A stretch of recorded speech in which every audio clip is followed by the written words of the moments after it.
to thank everybody, obviously, for coming on this warm January night, which actually here it is warm. I want to thank, we're going to try to keep things moving along because what we really want to get to is the small group conversations.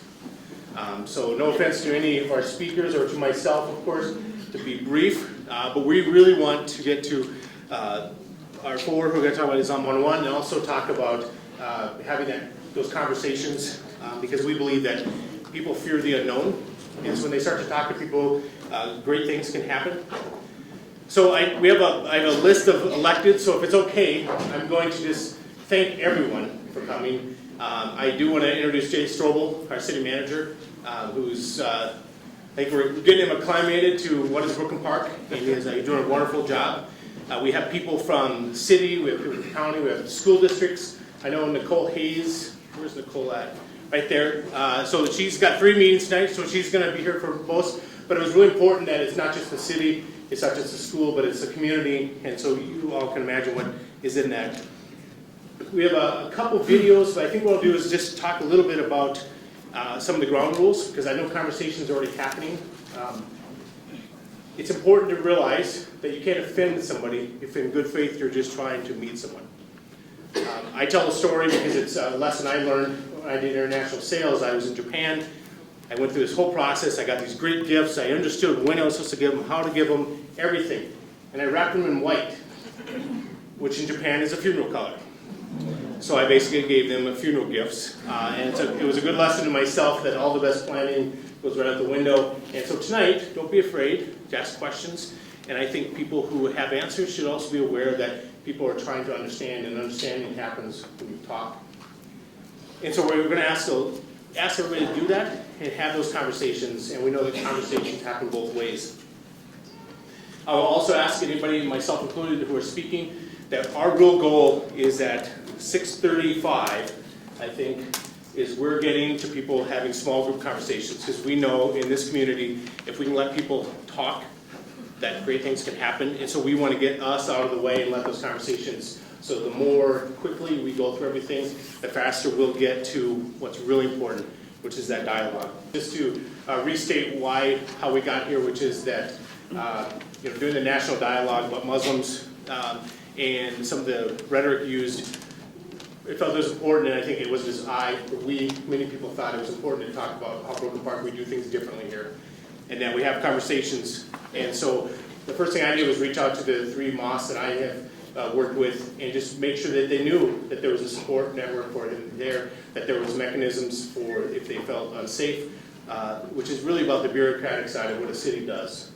But what was really important is out of that, in the conversations I had with different pastors at Brooklyn Area Minister Association, was an idea that maybe what we should really do is come together and talk about things and have a conversation. And so from there, this came out of. And so tonight I'm just so happy that people are here. And so in the essence of following my own rules of trying to be brief, I'm going to introduce our speakers as best I can. I will preface. So first I have Salia Huda with Jafari Islamic Center. And you can correct everything I've said after I get done. Dr. Mohammed Hussein from the Brooklyn Park Islamic Center. Pastor Steve Larson from Redeemer Covenant Church. Iman Dukli from Majid Al-Haswad Islamic Community Center. Christine Matiela from Restorations for Life Counseling. So how is everyone doing today? Right. So good evening, and I greet you with greetings in Islam, which means Assalamu alaikum. May God's peace and blessing be upon all of you, not just Muslims. How many of you read the local newspaper that we have in Brooklyn Park? And if you guys have read the newspaper article, Interfaith Community Meeting, which was announcing this meeting, have you read that? Yes. Okay. And in that article, someone is quoted as saying, it's really hard to hate someone when you know them. I don't know who said it originally, but someone is reported to have said this in this article. Do you know who that is? It's our great Mayor Lunde. And I want to thank him because leadership comes with courage and vision. And that is something we lack in this day and age on both sides of the parties. But I want to thank you for taking this initiative and bringing all of us together. Because at the end of the day, we are all here, right? Right. And you got the stickers, it's going on your bumpers? Great, wonderful. So let me briefly talk about myself and my experience living in Brooklyn Park in US. So my name is, as you can see, Mohammed Hussain. I work as an emergency room physician. I came to US in 1996. I came to Minnesota in 98, did my residency at Hennepin County Medical Center, and I've been practicing since 2001. My wife, Mashina Hussain, she is one of the commission in the city of the Brooklyn Park.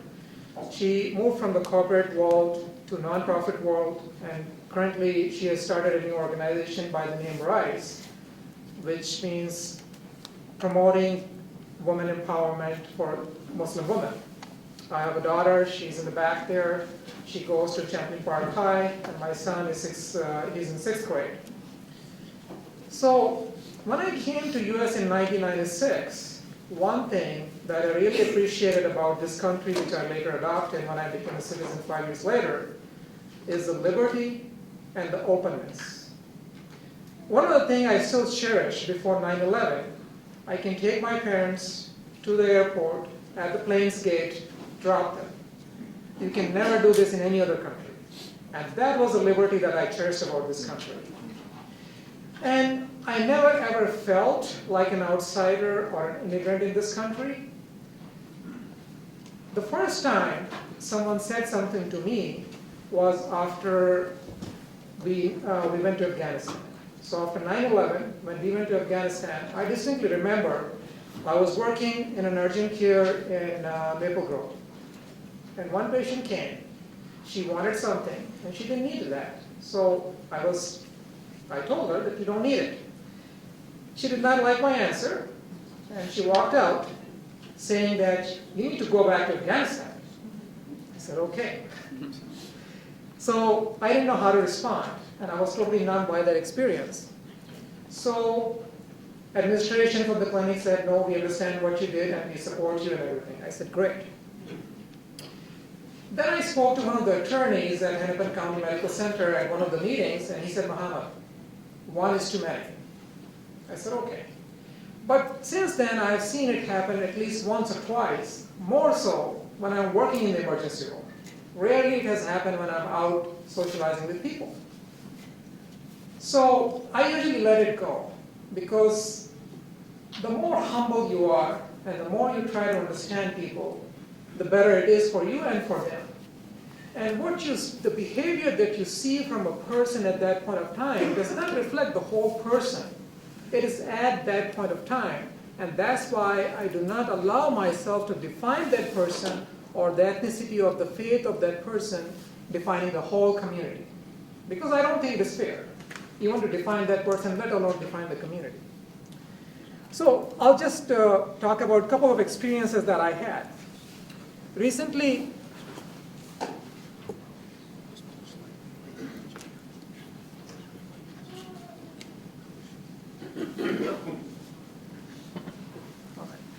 so this was last year. I had an immigrant patient, Asian patient, and she came to see me in the emergency room, and we were having a conversation, and it was difficult. So she goes, you should go back to your country. And I'm looking at her. She's an immigrant. I'm an immigrant. What is she talking about? And I was like, how do I respond to this? I said, you know what? The tickets are expensive. Would you consider buying the ticket? And she goes, yeah, I got a lot of money. I can do that. I said, okay, we got a deal. Anyway, we got it taken care of. Most recent experience I had was last month, and I came and shared this experience with my family, and initially they were upset, then we talked about it. Because any experience we have, you want to take a positive out of it. So somebody gave you a lemon, you made a lemonade. You don't complain about it. So the experience was, I saw a young man, he's 17, 18, had been in multiple foster homes, drinks alcohol, does drugs. So I saw him in the emergency room 2 days ago. And then he gave me a story which made me very concerned about his health, and could be something wrong with him. So we spent about $20,000 to $25,000 in terms of the workup. And we found out his story was a lie. I said, okay, not a problem. Things happen. We took care of it. 2 days later, again, he showed up in the ER. And again, he's drunk. And we asked him, what can we do to help you? So he had no answer. I said, fine. Things look okay. Your workup seems okay. How are you going to get home? Oh, I'll walk home. I said, no, not in this weather. We'll get you a ride.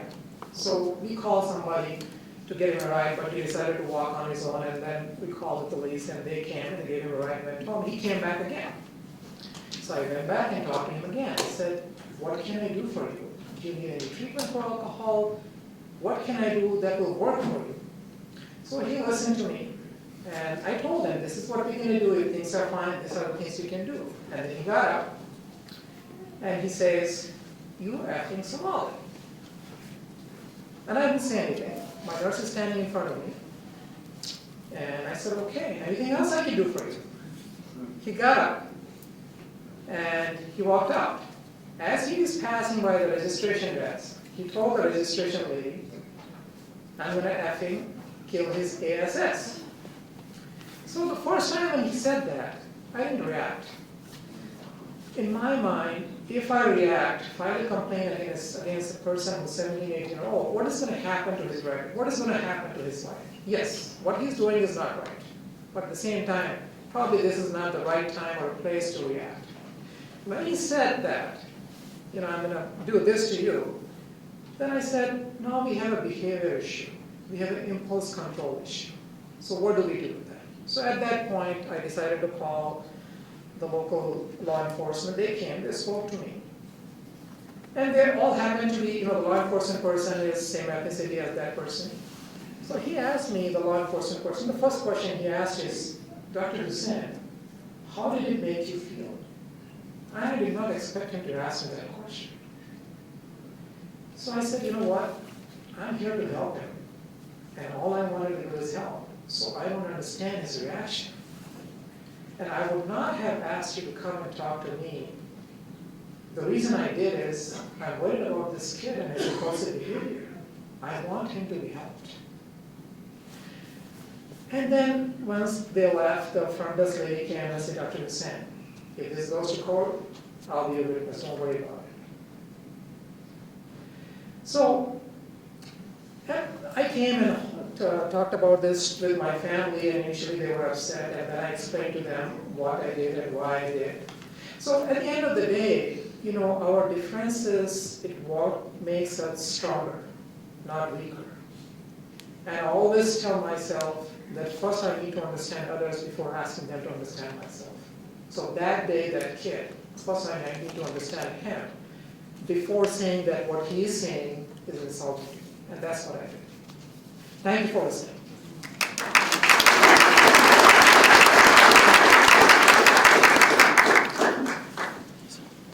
I'm Steve Larson from Redeemer Covenant Church, also give leadership to the Brooklyn Area Ministers Association. And I want to first also give a thank you to Jeff Lunde for this gathering.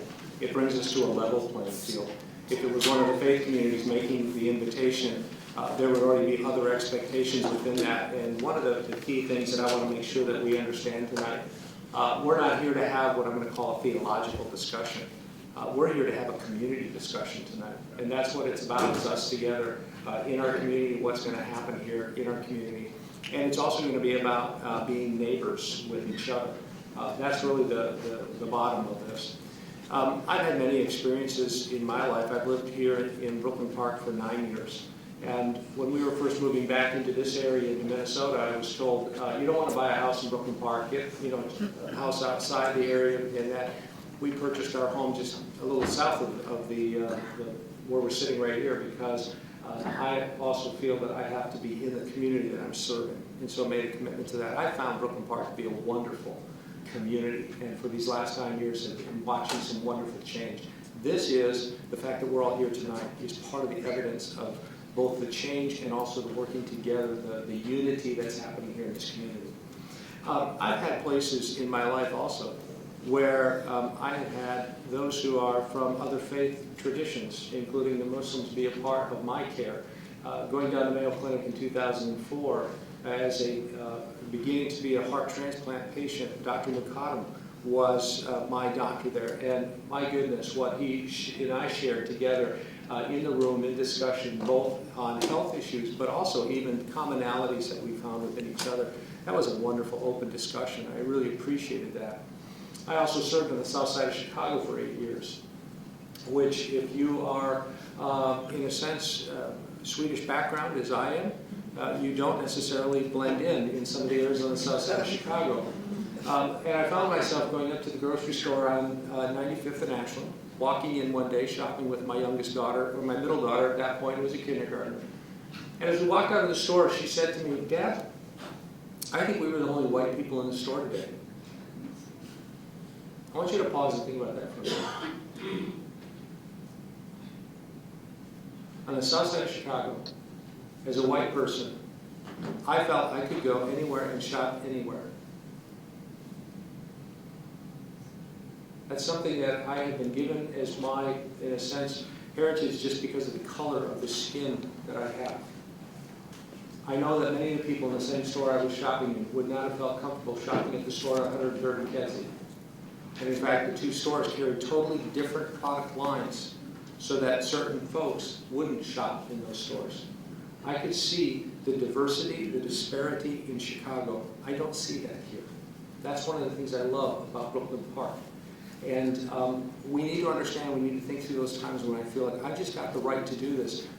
Be reminded that there are others who don't feel comfortable in the same place you might feel comfortable. I had to learn that. And so some of the things that I have found here in working together is had the opportunity a few years ago, in fact in 2010, to work with the Jeffrey Center.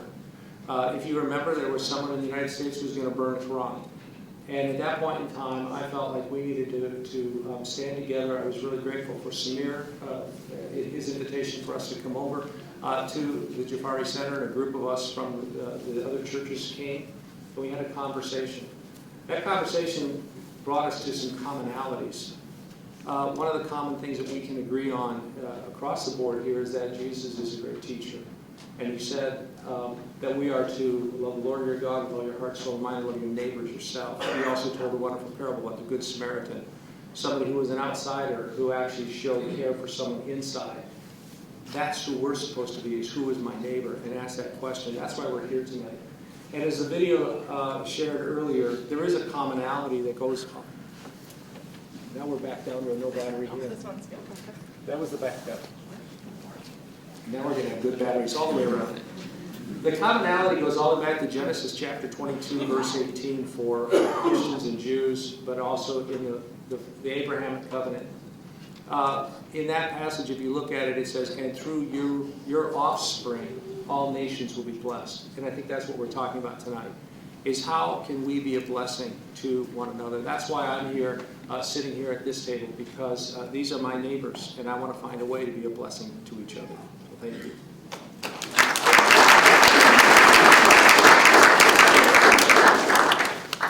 Good evening and assalamu alaikum. As you know what the meaning of that has been presented to you.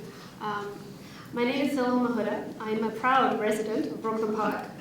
I moved here in 1998 from England, so you'll notice a bit of that accent come through. And it's a bit strange when I start talking, people look at me like, what's going on? This is very confusing. I'm a mother of three. I work as a CFO at a community health clinic in Minneapolis. I also work for an organization called Recover Health Resources that helps provide mental health services for the Somalian Oromo community. I'm also an active member of our Jeffrey Islamic Center, and our youth is going to be doing a presentation today, which will give you a little bit of insight.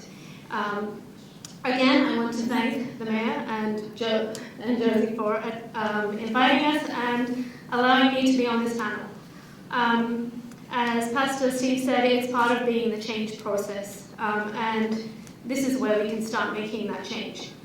As far as I was asked to share personal experiences, growing up in England was actually very challenging. If you can, I'm going to give my age away here a little bit, but in the 70s and 80s, there was a lot of prejudice in England.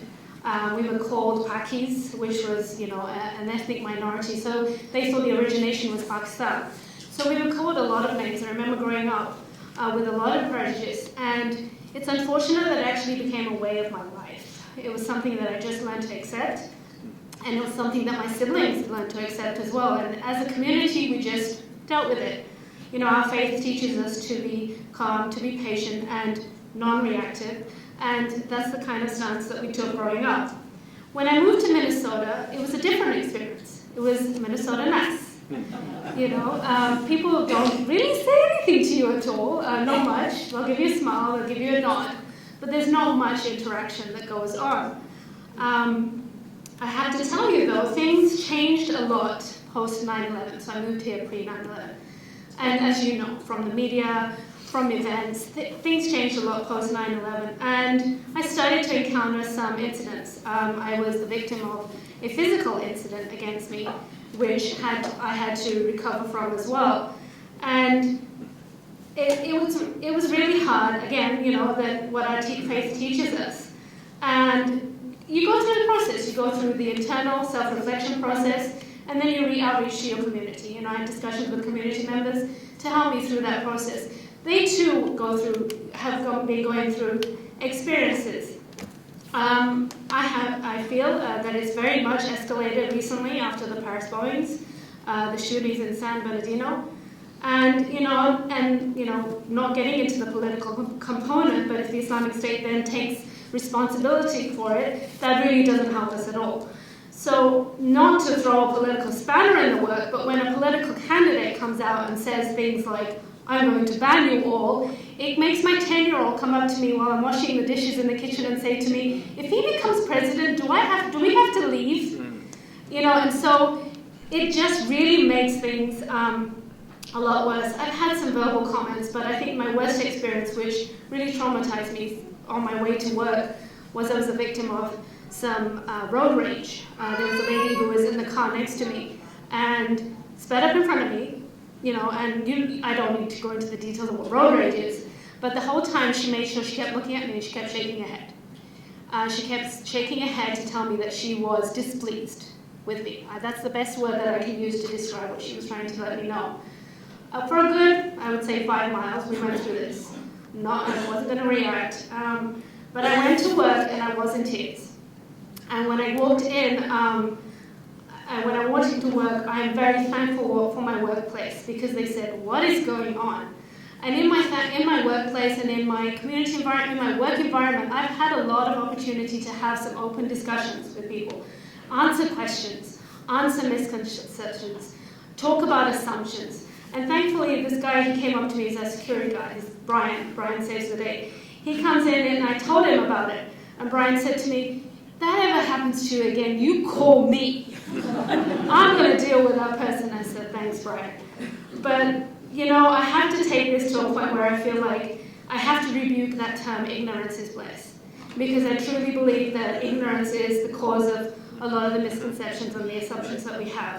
The education process that we're going through today, that our children go through, are key elements in taking away that ignorance, building education, and building our faith in humanity, our faith in goodness in people.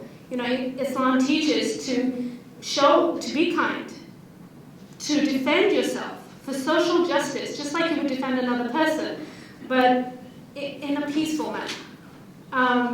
And so to end, I'd like to just share with you, Brian restored my faith in humanity, but this was a recent experience that I was at Target, and I don't know, I think Pastor Steve gave a similar analogy about shopping in the grocery store. It seems to be the place where everything happens.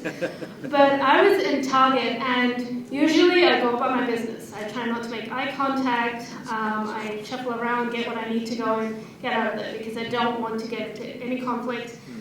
And I was at one of the shelves, and I'm not that short, but this thing was really high up.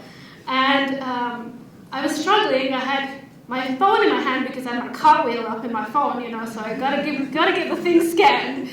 And this has never happened to me, but a lady heard a voice, and I'm telling you, it was just a random stranger, but to me, that was the voice of an angel. because she said to me, "Ma'am, can I help you?" That's all she said to me. And to me, that restored my faith. And that's all it takes. You know, that small little gesture to restore our faith in humanity. Thank you.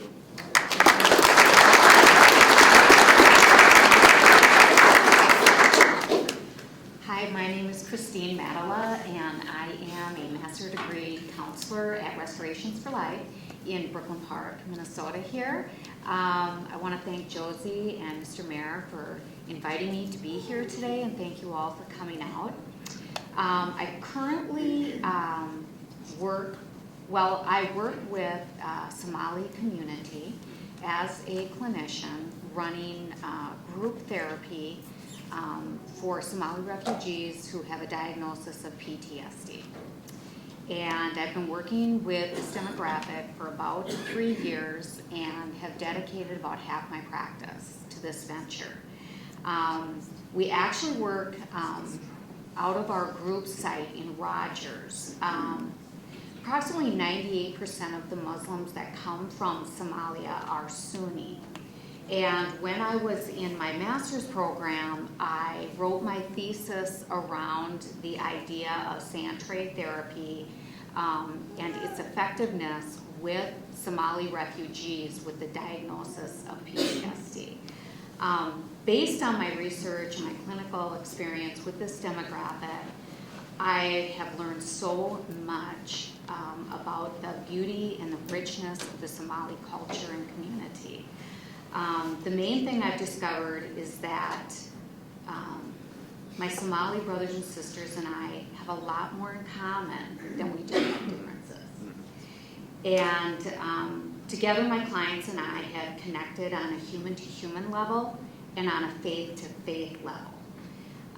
My clients introduced me to the concept of people of the book and helped me understand that we are people of a book. And because we can come together and appreciate and respect and encourage each other in our faiths. In my practice, my Somali clients and I journey together to discover healing, growth, and freedom from the bondage of war trauma. I've had the honor and privilege to visit mosque, and I can tell you it was an amazing, faith-filled experience that was full of ritual. Everyone there was open arms and welcoming, and I felt completely at home. And I would encourage everyone to take time to visit mosque. If you have any questions after, I'll be here to answer questions, but because of time, I'm going to pass it. Thank you.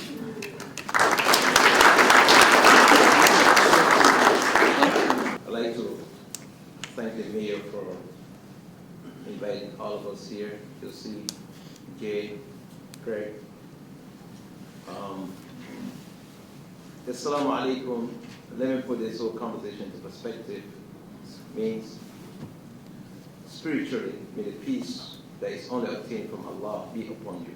And Allah means in Arabic, the only God. It does not mean Muslim God.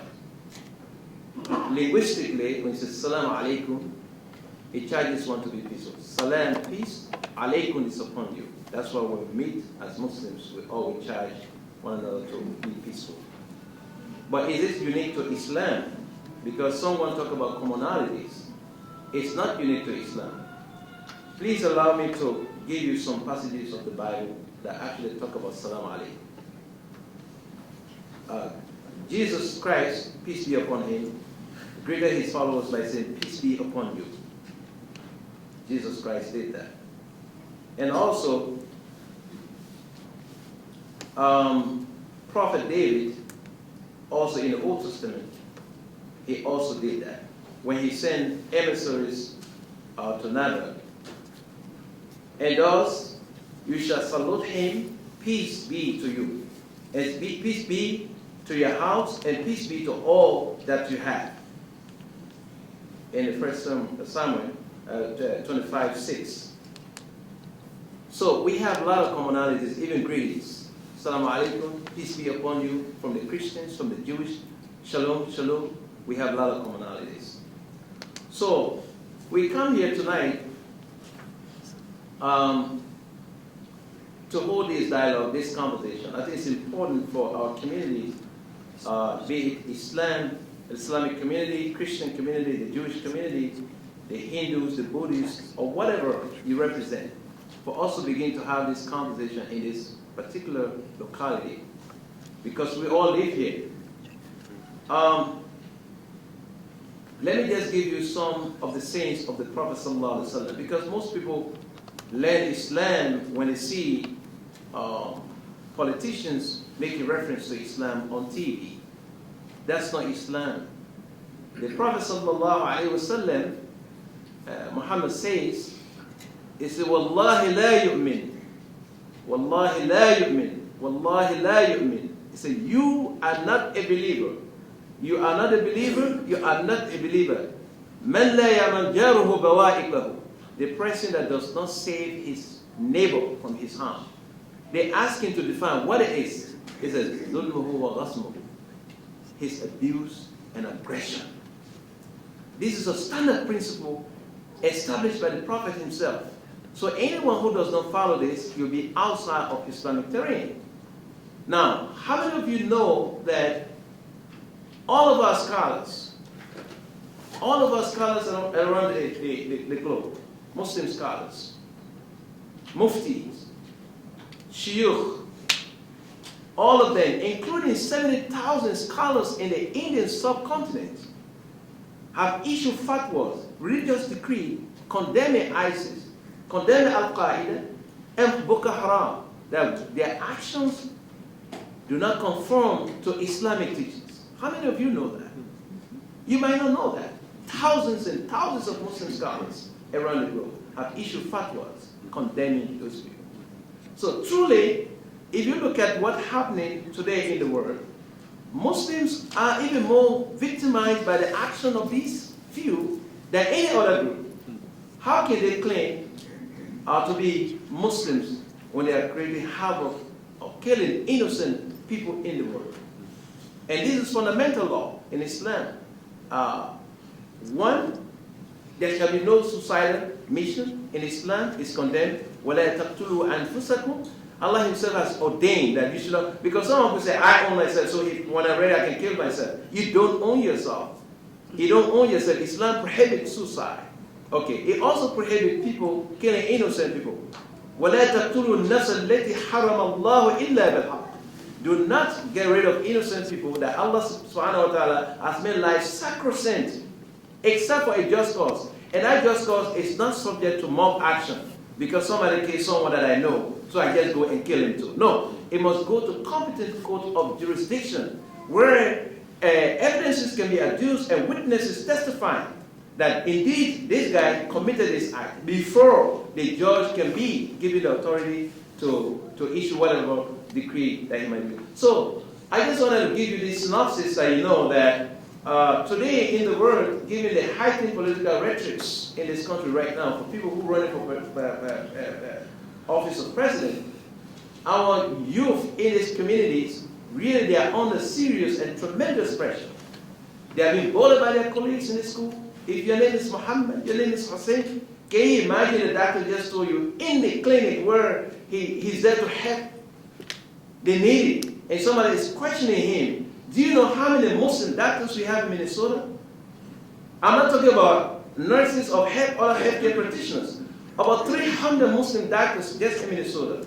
Do you know how many businesses? I'm not talking about just corner stores. How many businesses we have? Muslims have in Minnesota over 500 businesses. And Muslim doctors across this country represent 10% among the doctors in this country. Do you know how much contribution that is towards this society? If we are so bad, 1.6 billion Muslims, 0.1% causing havoc. So every one of us we are being brushed with the same, painted with the same brush. No, we can't do this. So that's why we are happy that the mayor has called this meeting for us to really begin to have a dialogue. Now I want to close on this. I wish we have more time to talk about this. we need to begin this conversation. It is important for us. Because there are people even in high places, they are not as knowledgeable of Islam, ranging from even educators.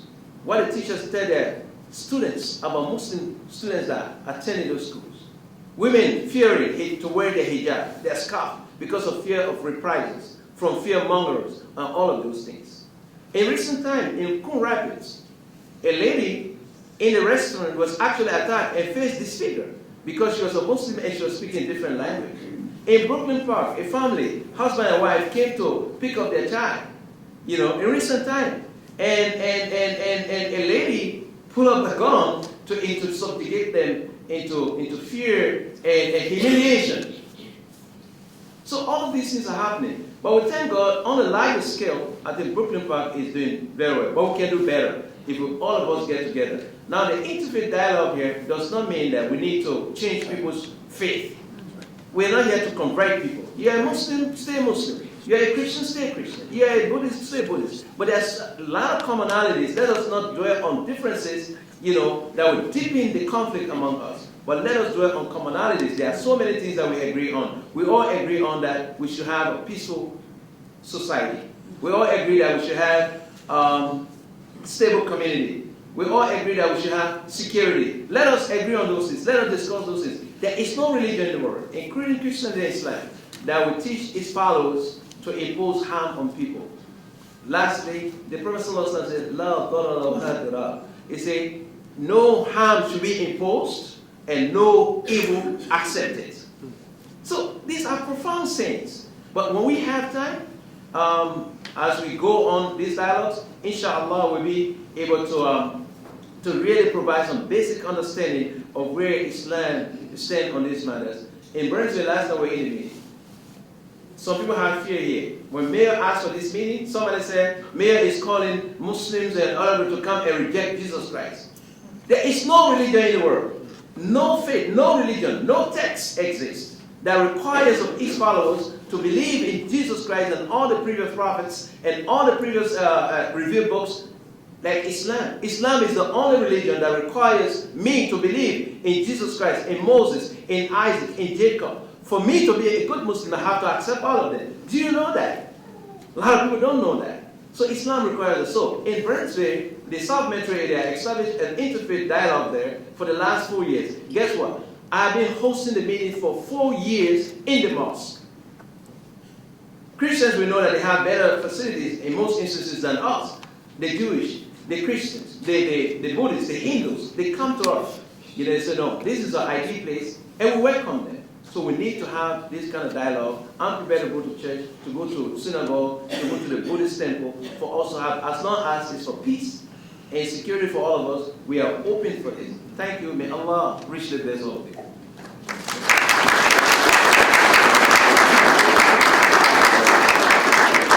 We're going to skip the pleasantries and the introduction in the interest of time. You can just remember us as really good-looking 18-year-olds.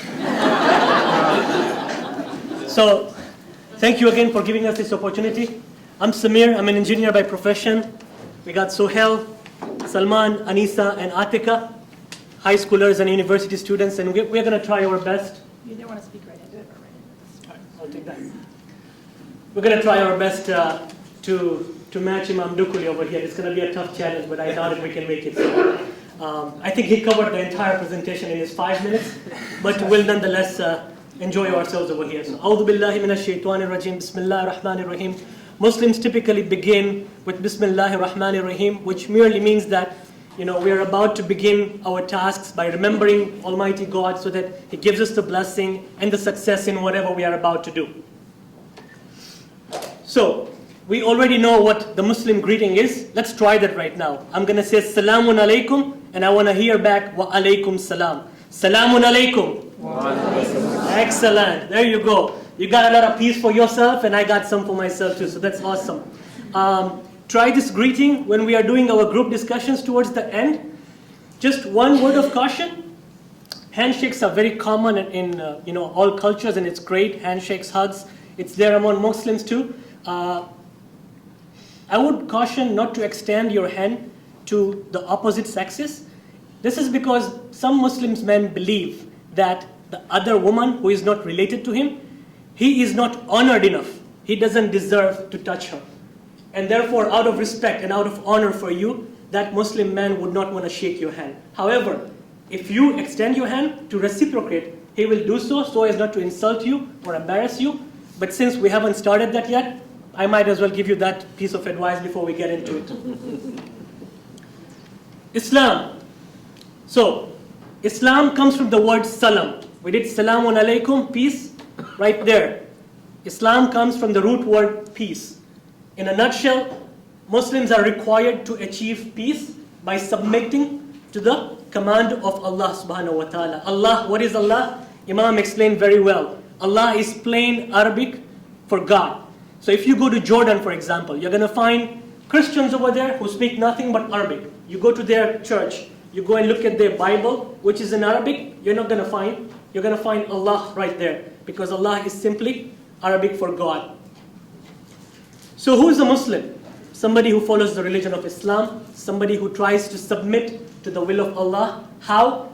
From the time you wake up in the morning to the time you go to bed. Pretty much the whole moral code or moral conduct has been provided to you. Example, it could be something as simple as just spending time with your family over a barbecue, quality time, bringing up good children. Could be something charitable, donating blood. Although, as you can see over there, it's a requirement that when you're donating blood and somebody's taking a picture, you gotta be smiling.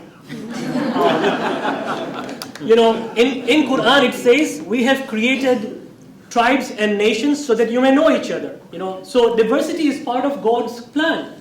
God says there is diversity, therefore go and know each other. Few pictures over there that you can see that, we come together with the Jewish synagogue, with the Brooklyn United Methodist Church here every 3 months to do food packing, for example. The other picture in the middle, we were just at the Christmas service a few weeks ago, again, it's part of knowing each other. And my favorite one over there, Muslims also believe to teach their kids that you gotta sit in the front of the cop's car, not the back one. All right, some statistics. You got some of this from Imam already. 7 billion Muslims out there. 7 billion is the world population. 1.5 billion Muslims out there. So almost about 23% of the Muslim population out there in the world. Right here in US, 6 to 7 million Muslims. Right here in Minnesota, depending on who you ask, 120 to 200,000 Muslims. Now, any idea which is the largest Muslim populated country? Great, Indonesia, perfect. Many people have a misconception that, Saudi Arabia, Afghanistan, these might be some of the countries that has got the highest Muslim population. That's not true. You can see that they are not even there in the top 10 basically. In fact, only 20% of Muslims are Arabs. And even when you go and look at all the Arabs, not all Arabs are Muslims. About 18% of them are not even Muslims. Right here in the US, 2 to 3 million Arabs, they are not Muslims. Now, nothing against Arabs. You got good people in Arabs, bad people in Arabs. Good in whites, bad in whites. Good in blacks, bad in blacks. These are just some factual information that's important to know, basically. All right, some famous Muslims that we all know. Ibtihaj Muhammad, who represents, who's part of the US fencing team. We just saw her in the video over there. Everybody knows Muhammad Ali, Hussein Abdullah, Vikings player. Sorry, Packer fans. And then Keith Ellison, first congressman elected in for the Muslims. Okay.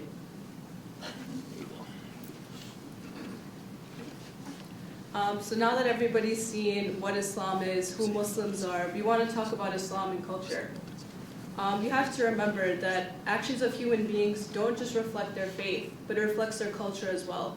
Where you were born, where you were raised, and where you live. And this applies to me as well. I primarily communicate in the English language. My parents at home speak Gachi, or an East African language. We have these differences in culture and lifestyle, but we're both Muslims.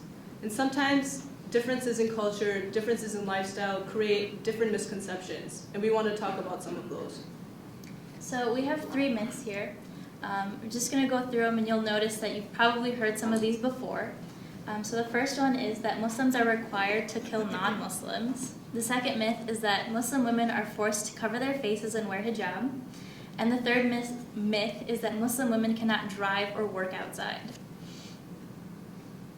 I'm sure everybody's seen these quite commonly, whether it's in the media or elsewhere, and we want to go over all of them. The first myth had to do with jihad.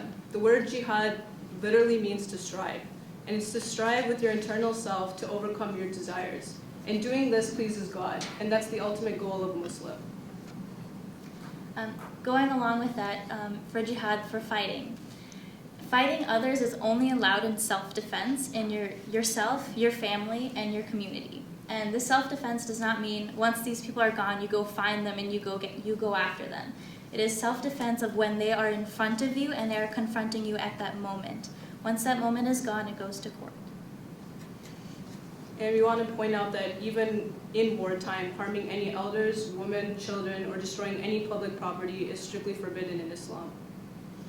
And we'd also like to remind everyone that extremists are found in every race, culture, religion, and in all societies.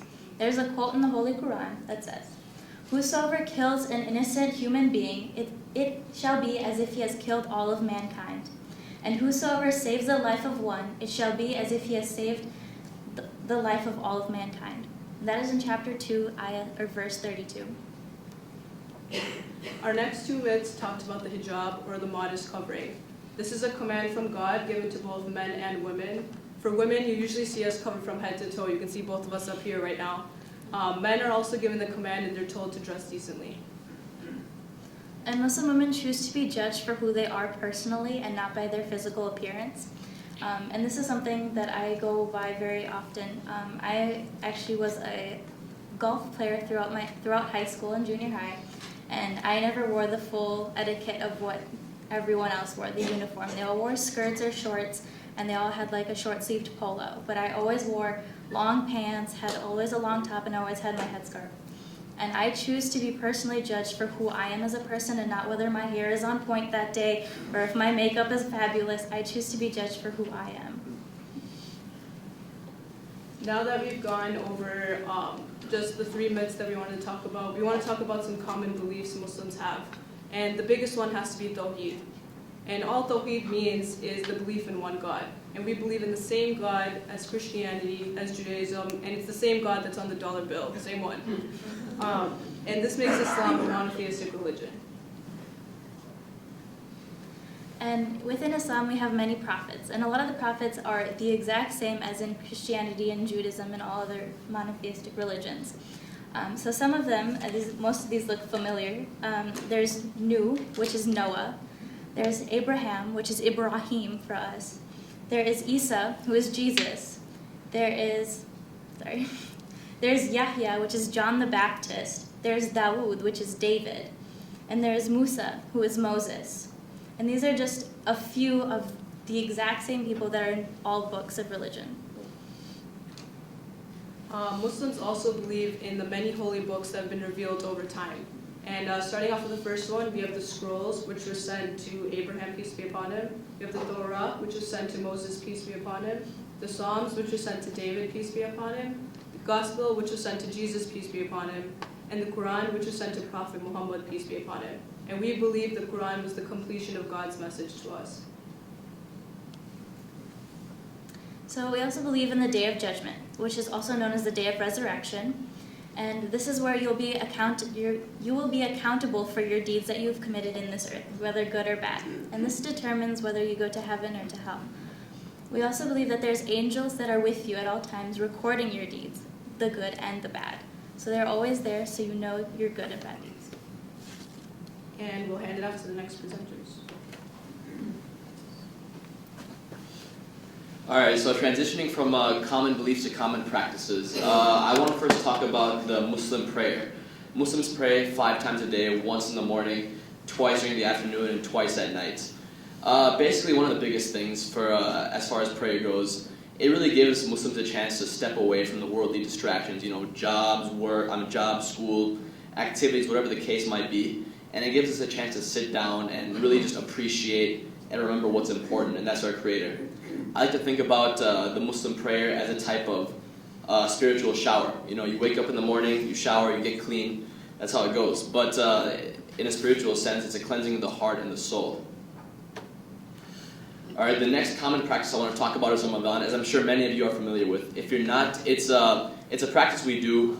We abstain from drinking water or eating food from dawn to sunset. To the common person, it might seem like, oh, why are these guys doing that? That's crazy, you know, that's torture. So if you have those type of questions, maybe I can answer them right now. One of the biggest reasons for fasting is compassion.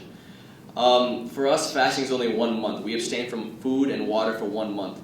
For some people around the globe, that's an entire year. I mean, that's their entire lives. They don't have food or water readily accessible. So you can only understand one situation by being in that situation yourself. So the hope is that fasting creates a sense of empathy so we can be more charitable to others around the world. The second big piece is self-reflection.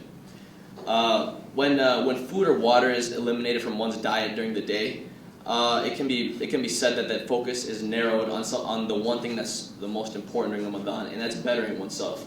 I can personally attest to that.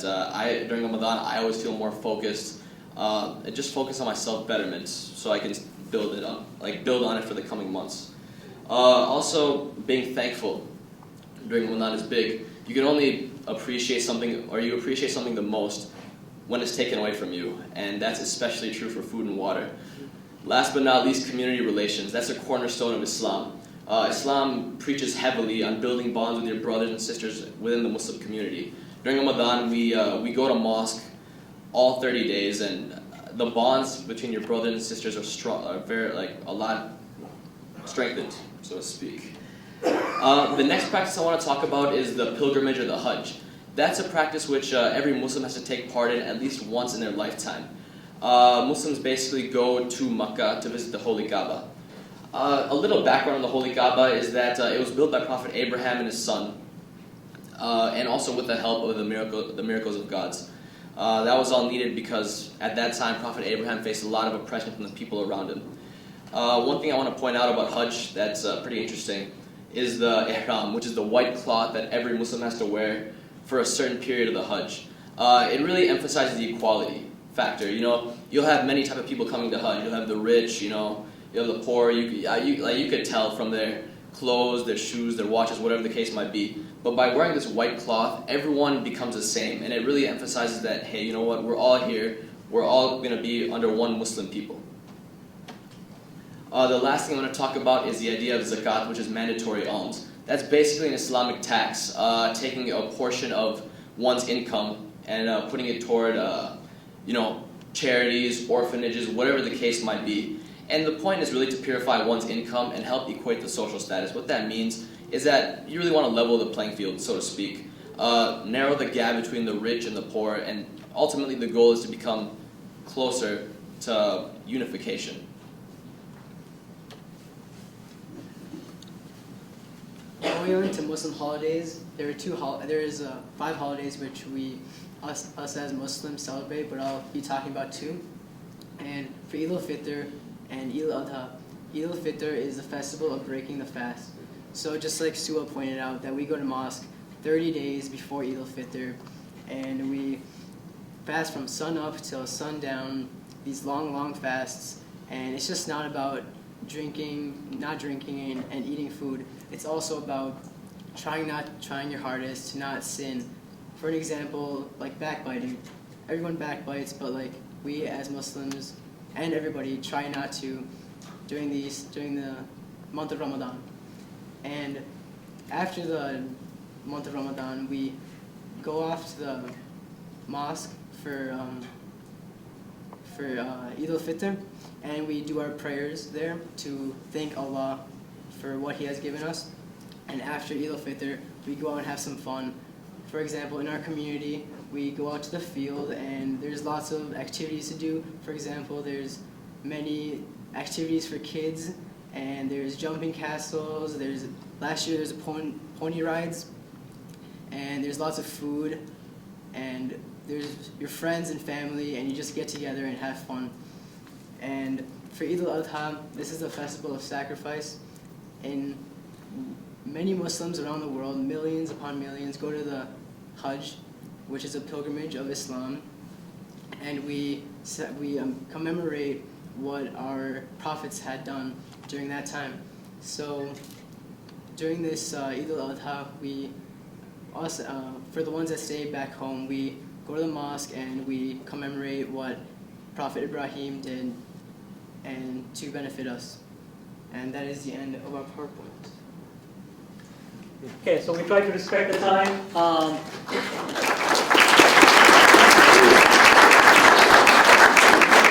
Many have taken part, but this is how we do engagement in Brooklyn Park, is we pull people together, we try to set the table for a conversation to happen. We don't tell people what to say, we don't tell people what to talk about, we don't tell people what to believe, we don't tell them anything, except we know that if people are connected in our city, great things happen. And so I want to thank everyone for helping take the first step and look at this as a beginning. This process will not succeed if it's in City Hall. What we need is people in neighborhoods, churches, mosques, all different faiths, all different community organizations to come together. When that happens, we know that greater things will happen than we could ever believe. And I know that just after the planning meeting that we had, tonight's meeting, we have, I think, a lot of people who are much more aware of our neighbors and just aware of everybody around them. And so we know that when that happens, we can see things start to improve. So I will thank everybody again for this. I will thank, there have been many people involved with planning it. And so I just want to, bottom of my heart, thank everyone for taking part in the first step of many that we've taken in the city. Because as I like to tell people, our city is very diverse. And diversity is diverse in itself because we have so many groups, and within those groups we have even more groups. And that we are so much better off when we're all talking to each other. So thank you again. And I'm sure if you want to stay tonight and talk, we're not kicking you out, but we're just saying thank you again.